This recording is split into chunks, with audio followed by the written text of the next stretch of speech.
शुभ प्रभात। मेरा नाम अंकिता हिंदौर है। मैं कक्षा 8 की छात्रा हूँ। आज हम सभी वर्ण विचार गतिविधि प्रस्तुत करना चाहेंगे। वर्ण वे ध्वनि चिन्ह जिनके टुकड़े नहीं किए जा सकते वे वर्ण कहलाते हैं। वर्ण के भेद। वर्ण के दो भेद होते हैं, स्वर और व्यंजन। स्वर जिन वर्णों का उच्चारण करते समय हवा बिना किसी रुकावट के मुख से बाहर निकल जाती है उन्हें स्वर कहते हैं। इनकी संख्या 11 होती है। व्यंजन जिन वर्णों का उच्चारण स्वरों की सहायता से किया जाता है वे व्यंजन कहलाते हैं। स्वर के भेद। स्वर के 3 भेद होते हैं, ह्रस्व स्वर, दीर्घ स्वर, लघु स्वर। ह्रस्व स्वर जिन स्वरों के उच्चारण में बहुत कम समय लगता है वह ह्रस्व स्वर कहलाते हैं। इनकी संख्या 4 होती है।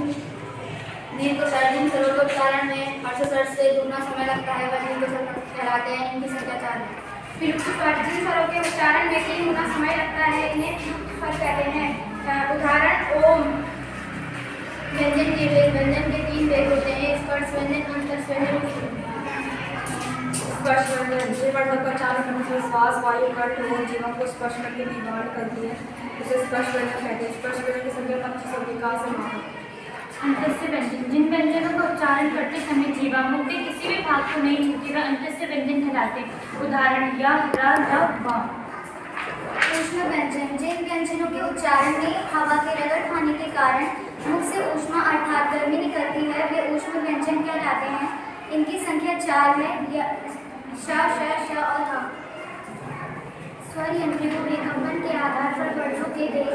सघोषण, अघोषण। सघोषण जिन वर्णों के उच्चारण में हवा स्वर यात्रिका से यहाँ निकलती है और उससे सघोष स्वर कहते हैं। अघोष स्वर जिस स्वर के उच्चारण में स्वर यंत्रिका में कंपन नहीं होता है उसे अघोष स्वर कहते हैं। उच्चारण में लगे प्रयत्न की दृष्टि से व्यंजनों के भेद। अल्पप्राण व्यंजन, महाप्राण व्यंजन। अल्पप्राण व्यंजन व्यंजनों के उच्चारण में कम समय तथा कम वायु की आवश्यकता होती है वे अल्पप्राण व्यंजन कहलाते हैं। महाप्राण व्यंजन व्यंजनों के उच्चारण में अधिक मात्रा जिन उच्चारण में समय तथा वायु अधिक मात्रा में व्यय होती है वह महाप्राण कहलाते हैं। धन्यवाद।